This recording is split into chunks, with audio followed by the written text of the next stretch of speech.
참 예수님. 예.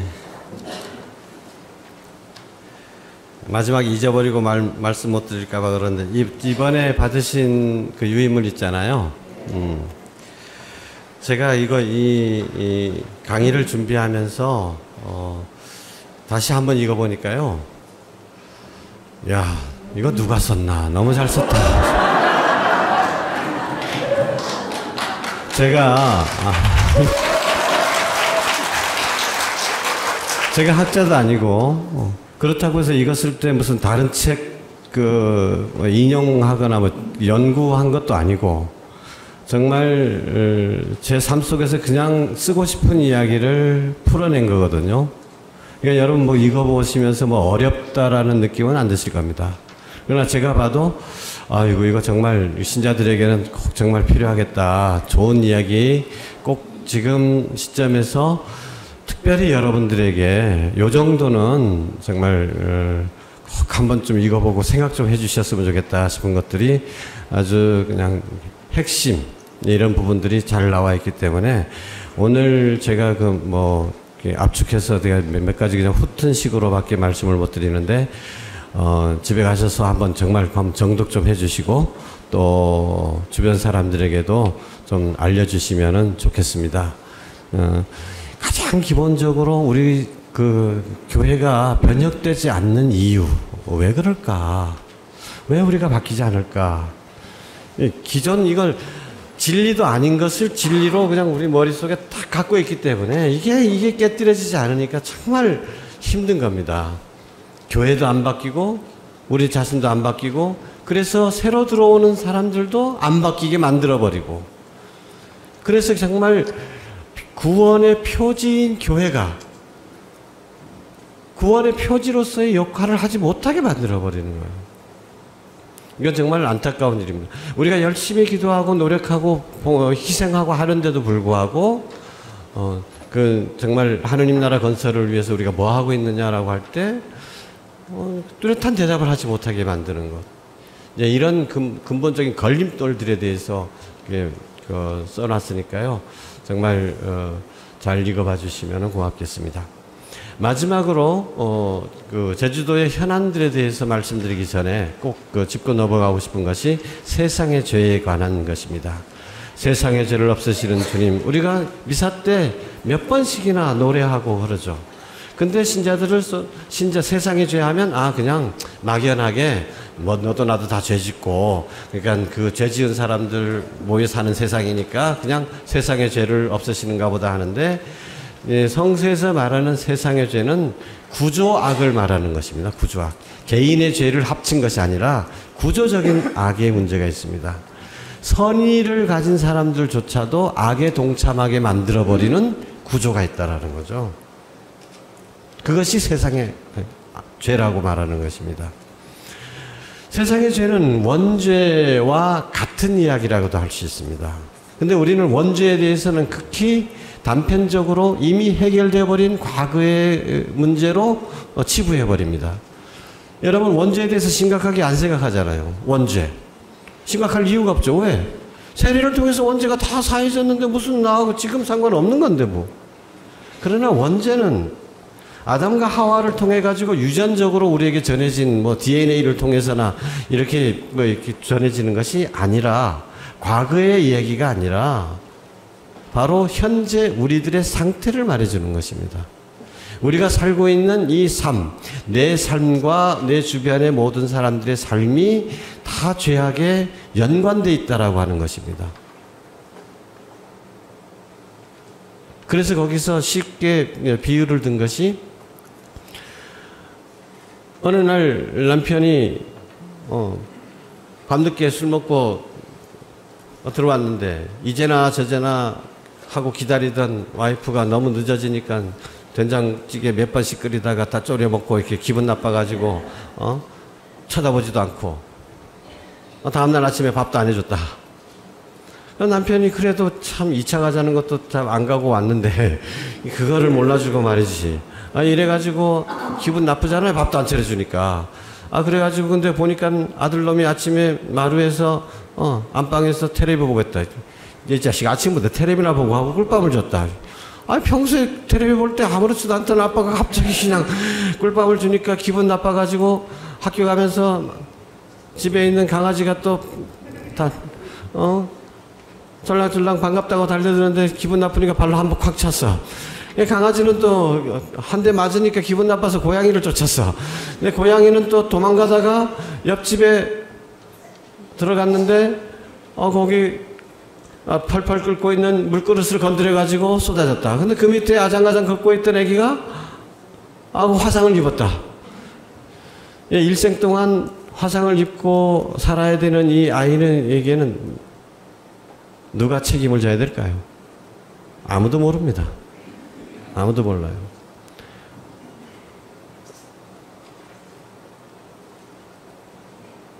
내 때문에 그럴 수도 있죠.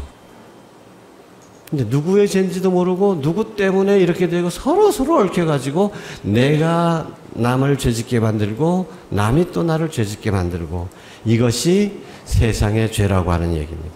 세상의 죄.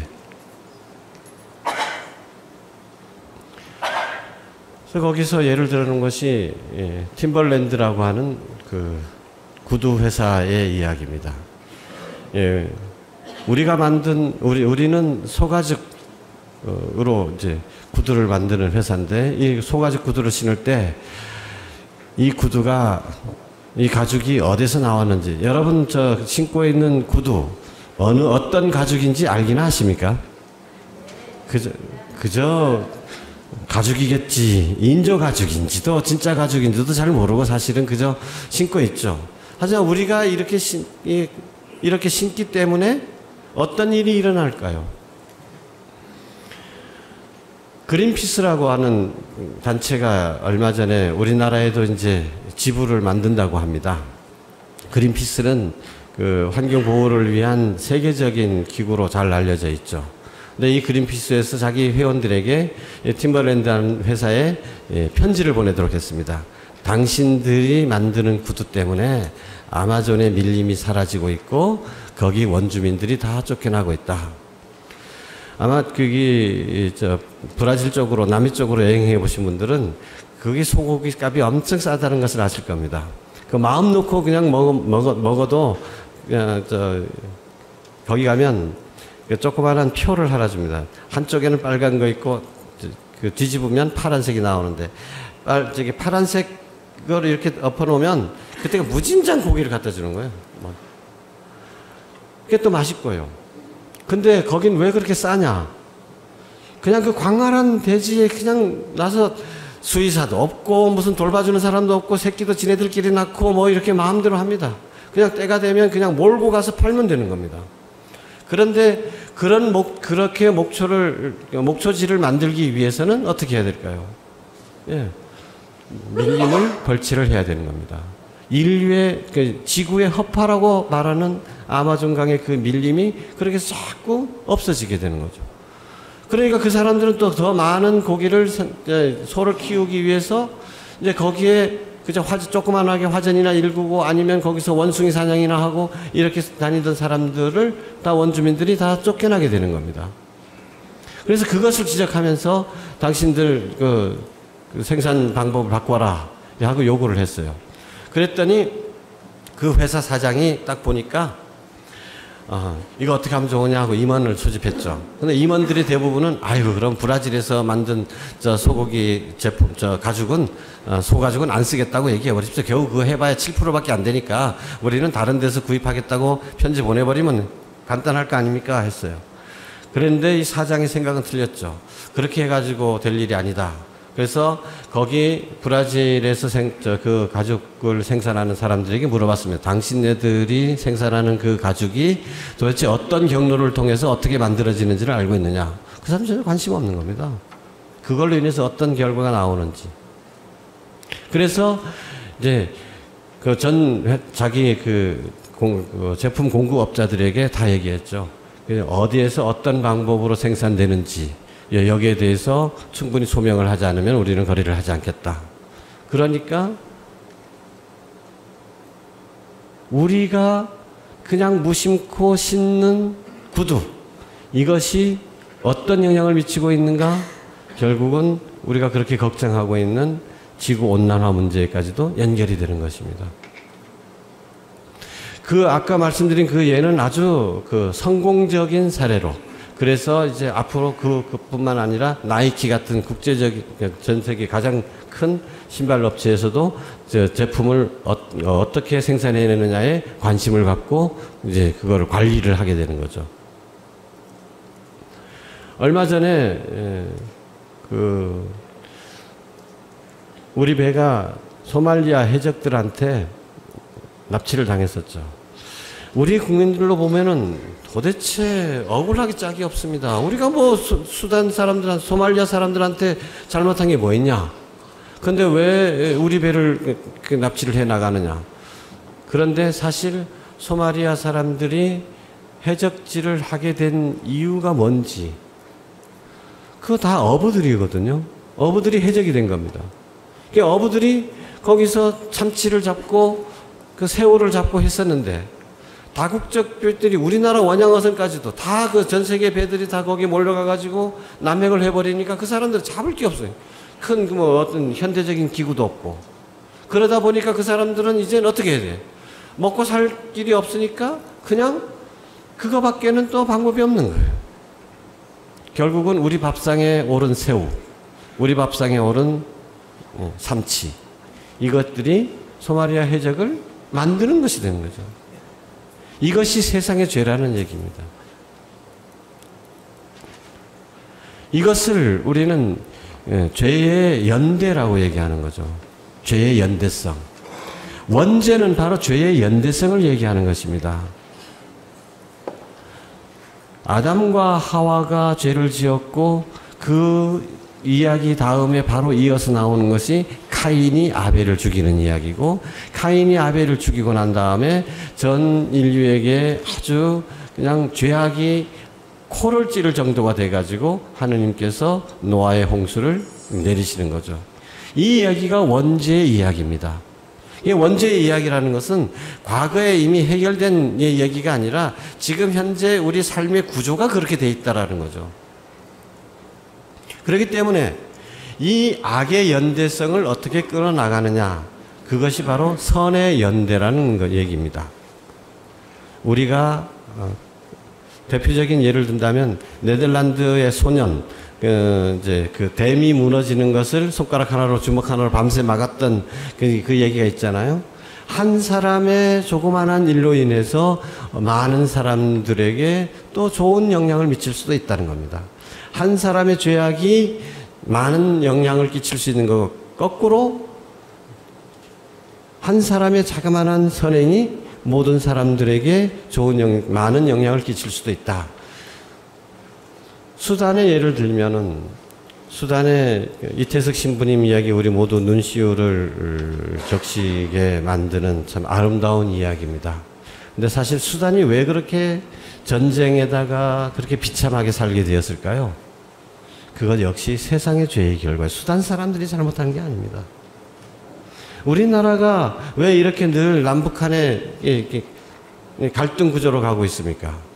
가까운 원인을 따져보면 미국과 소련이 지네들 마음대로 우리나라를 38선으로 갈라먹고 더 영향력을 행사하려고 하다 보니까 그렇게 된 거잖아요. 또 더 앞으로 나가면 일본이 우리를 식민지로 만들었기 때문이잖아요. 더 앞으로 나가면 그 다음에 또 일본이 명치 유신을 통해 가지고 미국에서 압력을 가하고 이런 덕분이고, 이런저런 걸로 따지고 보면 참 우리가 어떤 때는 피해자가 되기도 하고 우리가 가해자가 되기도 합니다. 이래서 도대체 세상은 누구의 잘못으로 이렇게 되느냐고 한 사람에게만 책임을 따질 수 없게 돼 있다라는 거죠. 우리 모두가 그래서 다 죄인이다라고 하는 것입니다. 그래서 우리는 이제 선의 연대를 시작해야 된다. 구체적으로 제주 지역사회에서는 우리가 어떻게 선의 연대를 시작할 것인가? 제주 지역사회에 여러 가지 문제들이 많이 있지만은 대표적으로 예를 들 수 있다면 4.3의 해결, 그 다음에 개발과 보존의 문제,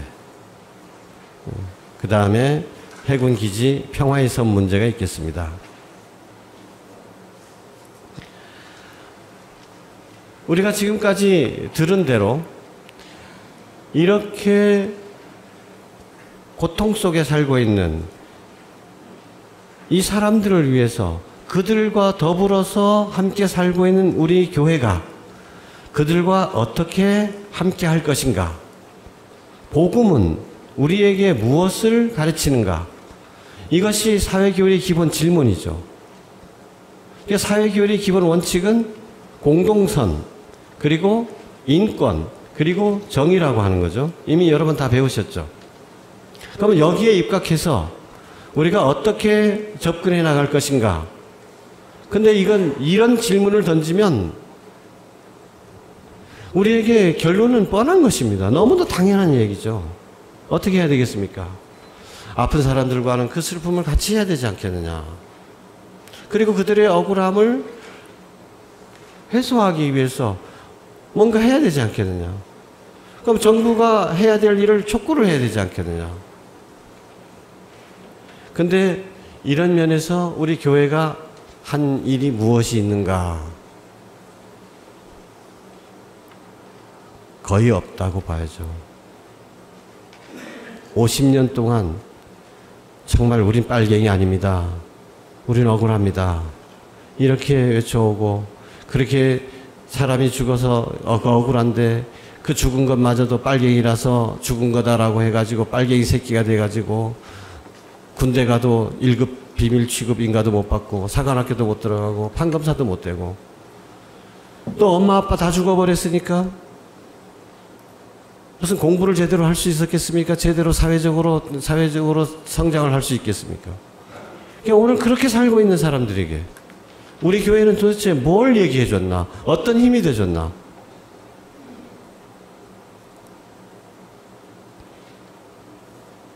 교회에서 4.3 추모 미사를 하는 것조차도 힘들었던.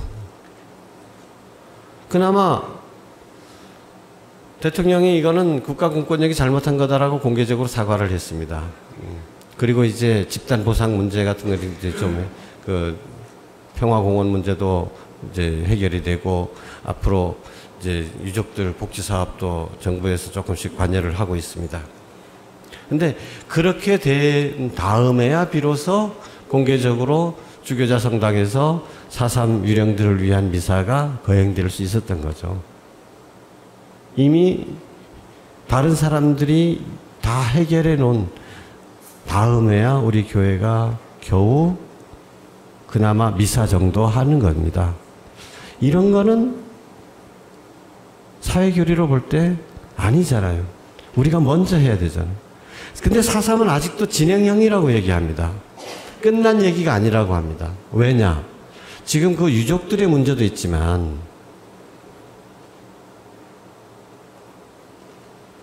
그래서 유족들이 뭔가 그 당당하게 살아갈 수 있도록 좀 신원도 해줘야 되고 그저 억울한 희생자다라고 하는 것이 아니라 좀 긍정적인 의미, 대한민국에 그래도 그들의 희생 덕분으로 오늘날 사회 발전을 이루게 됐다라고 하는 이제 이런 식으로 그들의 희생이 좀 더 업그레이드 돼야 돼. 가치가 좀 적극적인 가치가 부여돼야 되죠. 그뿐만 아니라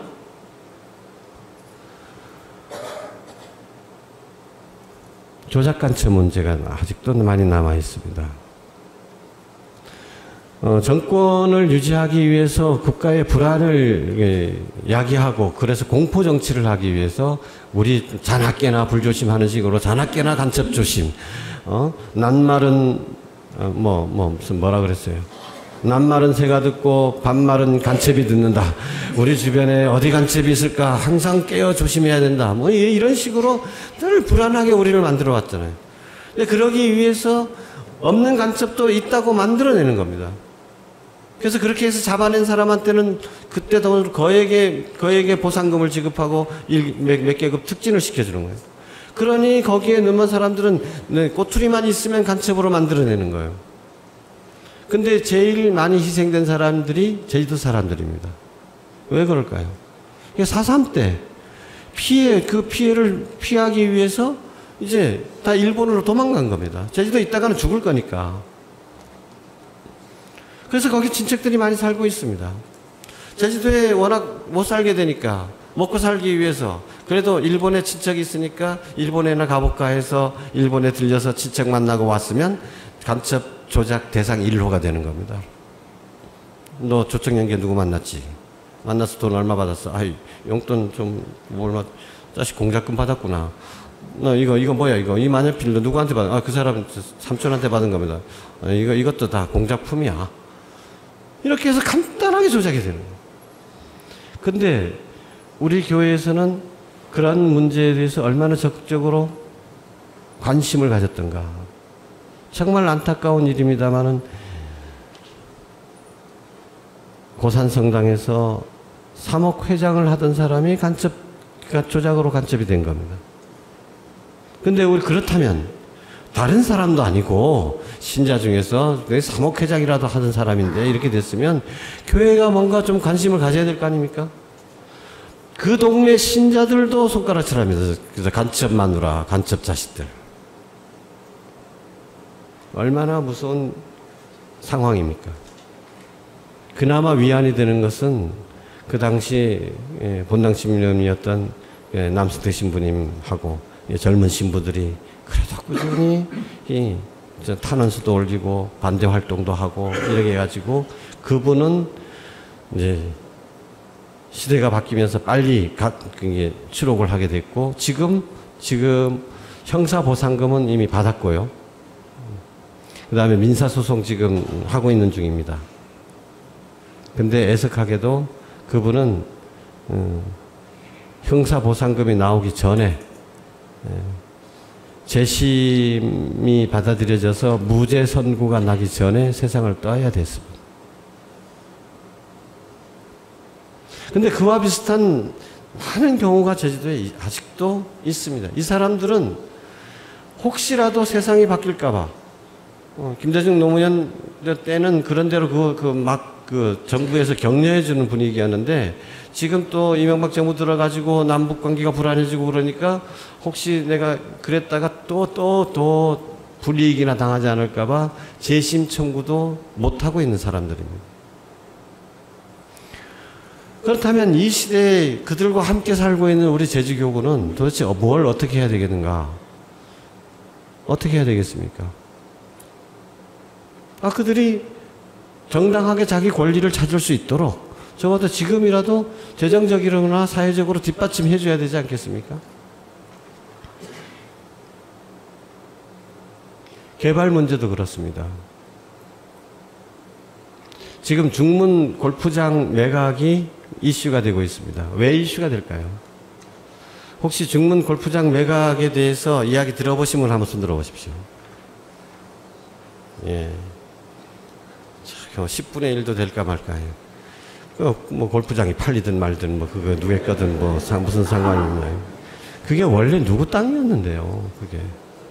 그거에서 그 동네 사람들이 다 농부들이 쫓겨나야 됐다는 사실을 헐값에 매각해가지고.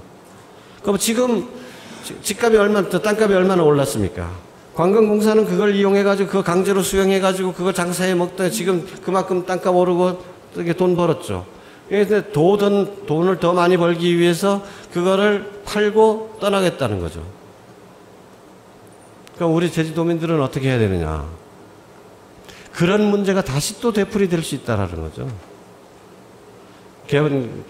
대단히 개발이라고 하는 이유로 50% 이상만 찬성하면 반대하는 나머지 49%는 어떻게 그냥 할 수 없이 뺏겨야 된다면 어디로 가겠습니까? 마을을 자기 살던 곳은 다 뺏기고. 그러면 그 돈 보상 가지고 다른 데 그와 같은 농지를 살 수 있느냐?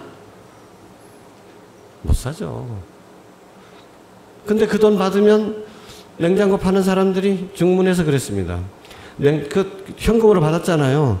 그러니까 이 돈 어디 다른 대토는 구하지 못하고 돈은 갖고 있고 냉장고 파는 사람들이 막 아이고 이 좋은 냉장고 있어 이게 싸게 드리카면 이게 삽서 냉장고 하나 사고 뭐 하나 사다 보니까 돈은 다 사라져 버리고 결국은 빈농으로 전락하게 되는 거죠. 지금 개발하는 문제는 다 그런 문제들이 연결되어 있는데 이런 때 지금 한참 문제가 되고 있는 것 중에 하나는 환경과 연관된 것이고요. 또 하나는 주민들의 정의와 연관된 것입니다. 환경과 연관해서 뭐 중산간을 개발하게 될 때 지하수 오염 문제라든가 또는 그 곶자왈 훼손 문제라든가 이런 문제들에 대해서 어떻게 할 것이냐. 그리고 그 다음에 그런 토지들을 수용했을 때 거기에 피해 입는 주민들 그것을 어떻게 보상해 줄 것이냐 하는 문제. 이런 것들도 우리가 늘 관심을 갖고 그들의 힘이 돼줘야 된다는 거죠. 사실 많은 분들이 저한테 좀 불만 섞인 어조로 신부님은 왜 그런 일에만 앞장서십니까? 이렇게 합니다. 옛날에 제 광야성당에 있을 때 김영은 공소였거든요. 근데 공소 신자들이 그때 보좌 신부님한테 그렇게 묻더랍니다. 우리 신부님은 텔레비에 나오는데 왜 맨날 데모하는 데만 나옵니까? 한 번은 FDA 문제로 우리 그 종교인들끼리 모임을 가졌었습니다. 근데 그때 원불교의 교무님이 저한테 그런 질문을 하세요. FDA 어떻게 보면 좋은 것 같기도 하고 어떻게 보면 문제점도 있는 것 같은데 신부님은 어떻게 생각하십니까? 그래서 저도 FDA에 대해서 그 방대한 것들 저라고 뭐 전문가입니까? 아니잖아요. 저는 그렇게 그때 얘기했습니다. 저는 찬성과 반대가 있을 때 찬성하는 사람들은 어떤 사람들인지 반대하는 사람들은 어떤 사람들인지 그걸 보고 판단을 합니다. 옳고 그러다는 얘기가 제가 무슨 FTA가 좋다 나쁘다 뭐 단도직입적으로 이 편이다 저 편이다라고 하는 것이 아니라 그걸 찬성하는 사람들은 그로 인해서 도움을 받는 사람들이잖아요. 그러니까 찬성하잖아요. 반대하는 사람들은 그걸 통해서 손해를 보게 되니까 반대하잖아요. 근데 손해를 보는 사람들 편만 들어주는 것도 아니고 찬성하는 사람들이 있는 사람들 쪽이라면 당연히 반대하는 사람들은 없는 쪽이잖아요. 없는 사람들, 힘없는 사람들, 가진 것 없는 사람들이 반대하는 거라면 난 그 편을 들어준다는 거죠. 없는 사람들, 힘없는 사람들에게 힘이 되어준다는 것. 지금 개발 문제에 대해서도 역시 마찬가지거든요. 지금 아까 말씀드린 가장 이슈가 되는 것은 이제 롯데 건설의 롯데 그룹에서 지금 이제 이수도를 지나서 서귀포 쪽으로 가는 거기에다가 대단히 위락시설을 갖추겠다고 하는 겁니다. 근데 여러분들도 아시겠지만 롯데 하면은 유통에 관한 하는 귀재라고 할 만큼 대단한 사람들입니다. 네, 그런데 그쪽에서 처음에는 그냥 호텔이나 좀 짓고 골프장이나 짓고 그런 식으로 하겠다. 그리고 손님들이 들려서 간단하게 살 수 있는 이런 것들을 가게들 몇 개 해놓겠다 하지만 그 사람들이 다 짓고 나면은 반드시 대단히 명품점, 쇼핑 아울렛 이런 것들 하게 된다는 거죠. 토지가 그렇게 돼 있습니다. 그러면 대다수 우리 영세상인들은 어떻게 되느냐. 그렇지 않아도 지금 중앙시장이나 동문시장 겨우 이제 이런 저런 노력해가지고 중국 관광객들을 싸구려라도 좀 팔아먹으려고 하고 있는데 도대체 그러면 어떻게 될 것인가. 이런 데 대해서 적어도 그런 쪽으로 관심을 좀 가져야 되지 않겠느냐. 사실 지금 시대는 여론의 시대이거든요. 그래서 도지사가 아무리 뭘 하고 싶어도 여론이 그렇다 그러면 그래도 주춤하게 되는 겁니다. 물론 이명박처럼 4대강 아무리 반대해도 그냥 밀고 나가는 사람도 있지만은 그래도 그것도 제대로 우리 그 여론을 조직해내지 못했기 때문에 우리 안에서도 분열이 있기 때문에 그것을 밀고 나갈 수 있는 것이지 강력한 여론을 맞으면은 아무래도 주저하게 되는 거거든요. 그러니까 우리는 이런 면에서 우리의 힘을 보탤 수 있는 기회가 엄청 많이 있는 거죠.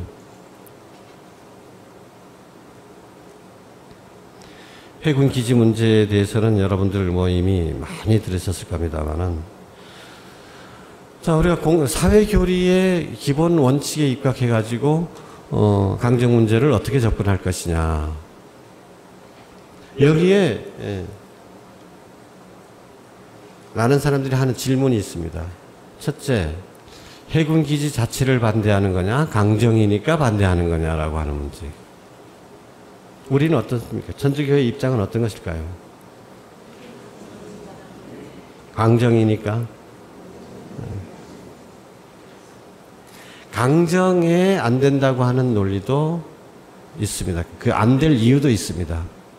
왜냐하면 처음부터 이건 첫 단추가 잘못 끼워진 경우, 강정 주민들의 의사를 아주 편법으로, 아주 불법으로 조작해내서 유치 신청서를 낸 거거든요.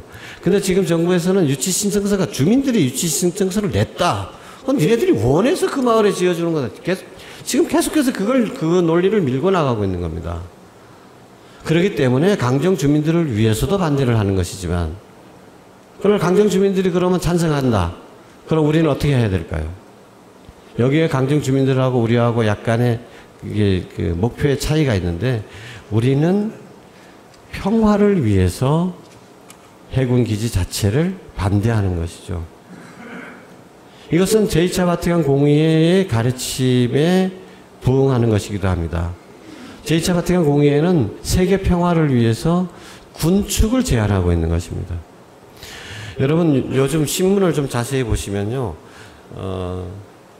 지금 중국하고 미국의 그 힘의 대결이 우리나라와 필리핀, 베트남, 대만 요 사이에 지금 집중되고 있습니다. 그런데 그럼 우리나라는 어떤 입장을 취해야 될 것인가? 복음적인 정신으로 어떻게 해야 될 것인가? 사실 이건 복음 정신을 떠나서라도 우리나라의 입장에서는 미국만 믿고 미국 편만 들었다가는 언제 어떻게 그게 거꾸로 들이칠지 모르는 것입니다. 우리는 어떻게 해야 되냐? 미국과 동맹을 맺었지만 지금 우리에게 무역량이나 이런 거 볼 때도 미국보다도 더 우리하고 긴밀하게 삶으로 연관되어 있는 쪽은 중국입니다. 그럼 중국하고도 아주 동맹까지는 안 되더라도 준동맹까지는 가야 됩니다. 이런 쪽으로 외교적인 노력, 상호 신뢰를 바탕으로 협력을 바탕으로 하는 이런 외교적인 노력이 우리나라를 지켜주는 것이지, 어느 한쪽만 붙어가지고 하게 되면 미국하고 중국하고 우리 의견 물어보고 싸웁니까? 쟤네들끼리 싸워야 되겠다고 할 때 우리나라만 괜히 고래등 싸우면서 새우등 터지는 거죠. 그런데 왜 우리는 어리석게 그 싸움터에 들어가려고 하는 거냐? 그러면 양쪽으로 다 친하게 지내는 것이 최선의 방법이죠. 근데 해군 기지 문제는 이런 면에 있어서 중국한테 빌려줄 해군 기지가 아니거든요. 소파에 의해 가지고, 규정에 의해 가지고, 한방위 조약에 의해 가지고 우리 해군 기지 만들어 놓으면 자연스럽게 미국은 이용권을 가지게 되는 겁니다. 자연스럽게 자기네 것이나 마찬가지 되는 것입니다. 그러면 중국은 어떻게 했느냐? 이거 견제하게 되죠. 자기 코앞에 미군 기지가 들어서게 되는데. 그래서 우리는 이 군축을 추구하면서 서로 국가와 국가끼리 상호 신뢰를 바탕으로 해서 협력을 바탕으로 해서 평화를 지켜내자. 이것이 교회의 가르침인 것이죠. 그렇기 때문에 이에 반해가지고 대규모 그 군사력을 증강시키고자 하는 노력, 이것은 제주도뿐만이 아니라 어디에서도 우리는 반대를 한다. 근데 반대할 수 있는 한 반대를 하는 거고, 이것이 꼭 성공하리라고 하는 그런 결과를 내다보고 하는 것이 아닙니다. 적어도 우리 교회의 가르침은 이렇다. 우리는 이렇게 생각한다. 우리는 그것보다도 이것을 더 최상의 가치로 생각한다라는 것을 도민들에게도 알려야 되고 국민들에게도 알려주고 이래야 되는 거죠. 그렇게 하면서 조금씩 우리의 가치관을 공유하는 국민들이 점점 더 많아지고, 또 세계적으로도 이런 분위기가 점점 더 확산될 수 있도록 국제적으로도 같은 이상을 가진 사람들끼리 협력하는 것, 이것이 오늘날 우리들이 이 시대에 살고 있는 현대에 살고 있는 그리스도인들의 소명이라고 하는 것입니다. 이런 일을 해나가는 데 있어서는 많은 갈등이 있을 수 있습니다.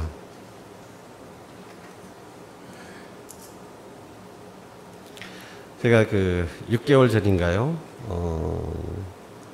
6개월 전은 더 됐겠네요. 작년 9월 때쯤에 그 교구 3.1 봉사 그 강의에서 그때 참석하신 분들께 우리 교회가 해군기지 문제에 대해서 이렇게 관여하고 있는데, 참여하고 있는데 어떻게 생각하느냐. 그것을 좋아하시는 분 한번 손 들어봐라. 마음으로 동의하시는 분 손 들어봐라 했더니 5분의 1도 안 됐습니다.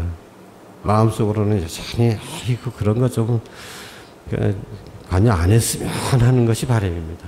주교님이 워낙 앞장서시니까 신자들이 뭐 내놓고 불만을 못하지만은 또 내놓고 불만하는 사람도 있죠. 근데 왜 그런지를 이해를 못하는 거예요. 기본적으로. 그건 왜 그러느냐. 기본적으로는 성속의 문제. 이거 거룩함과 속의 나눔. 그리고 영육이원론, 그리고 이승과 저승을 나누는 이런 이분법이 뿌리 박혀 있어가지고 누가 뭐래도 주교님도 잘못하는 것 같은 거예요. 주교님조차도 잘못하는 것처럼 느껴지는 거예요.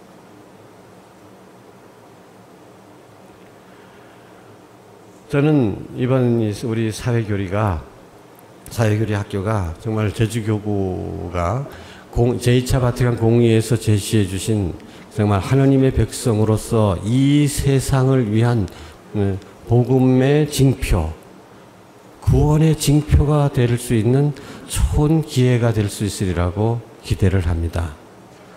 여러분들이 한번 6개월 동안 이렇게 몇 가지 강의를 들었다고 해서 근본적으로 바뀌어지는 건 그렇게 크게 바뀌어지리라고 기대는 못하지만 그래도 여러분들 마음속에 그저 막연하게 생각해왔던 것들 그것만은 아니다라고 하는 이런 깨달음만이라도 시작이 돼요. 여러분 마음속에 그런 씨앗이라도 뿌려졌으면 이거 언젠가는 열매를 맺을 것이라고 기대를 합니다.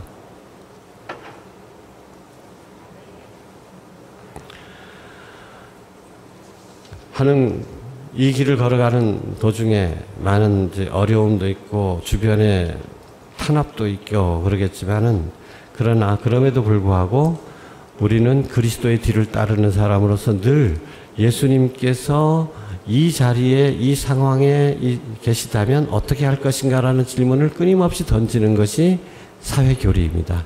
이 상황에서 어떻게 하실 것인가. 그래서 그 길이 험난하다 할지라도 함께 힘을 모으자. 무임승차하려고 하지 말고 내가 거기에 어떤 힘이 될 것인가? 나는 어떻게 도울 수 있을 것인가? 내가 참여할 수 있는 건 어떤 것인가? 솔직히 해군기지나 환경보호 문제에 이렇게 앞장서시는 분들 보면은 천주교 신자들은 10분의 1도 안 됩니다. 신앙도 안 가진 사람들이 그렇게 열심히 하고 있거든요. 저는 좀 천주교 대표해가지고 그런 데 가게 되면 부끄러울 때가 많습니다. 어떻게 이런 현상이 일어나는 것일까? 제주 지역 사회에서도 제주 지역 문제를 해결하기 위해서 여러 시민단체들이 자발적으로 움직이고 있습니다. 저는 우리 신자들이 그런 단체를 장악하다시피 거기 가면 늘 우리 신자들이 더 있고 더 신자들이 주도적으로 활동하고 이렇게 되기를 바랍니다. 환경운동연합이라는 데 있습니다. 의제 20이라는 단체도 있습니다. 또 곧장을 지키기라고 하는 모임도 있습니다. 하다못해서 탄소 줄이기 운동하는데 여러 가지 자전거 타기 운동이라든지 뭐든지 이게 하고 있습니다. 또 제주 지역의 여러 가지 문제들을 해결하기 위한 참여환경연대라는 모임도 있습니다.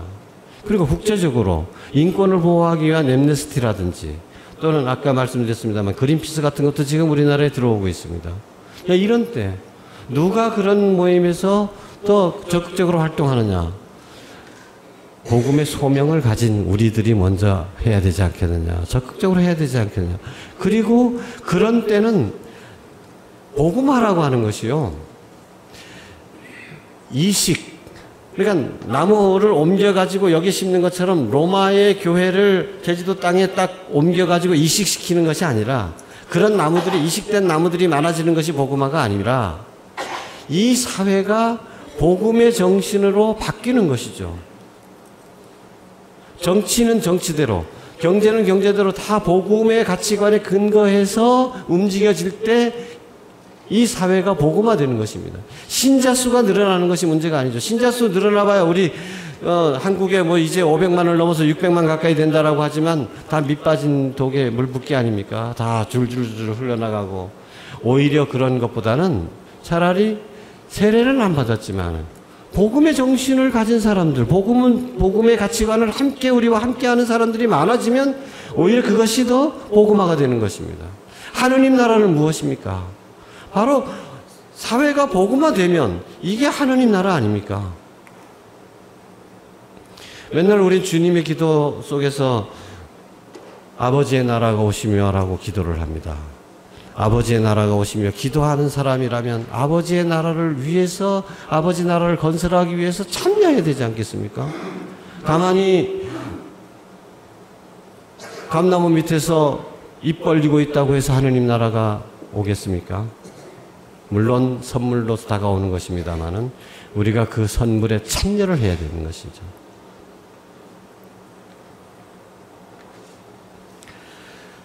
내가 너무 부족해가지고 제 마음에 있는 것도 제대로 다 말씀을 못 드렸는데, 어쨌든 이번 사회교리 학교를 통해 가지고 여러분들 마음속에 사회교리라는 게 다른 게 아니다, 교리라는 게 다른 게 아니고 그냥 믿음을 사회 속에서 실천하는 것이다, 실천하지 않을 때는 죽은 신앙이다, 이런 면에서 함께 할 수 있다면 우리 제주 사회가 엄청나게 변화할 것입니다. 왜냐하면 우리 천주교회 자체가 가진 힘, 사회적인 영향력, 이거 다른 교회에서나 다른 종교에서, 다른 단체에서 엄청나게 부러워하는 것이거든요.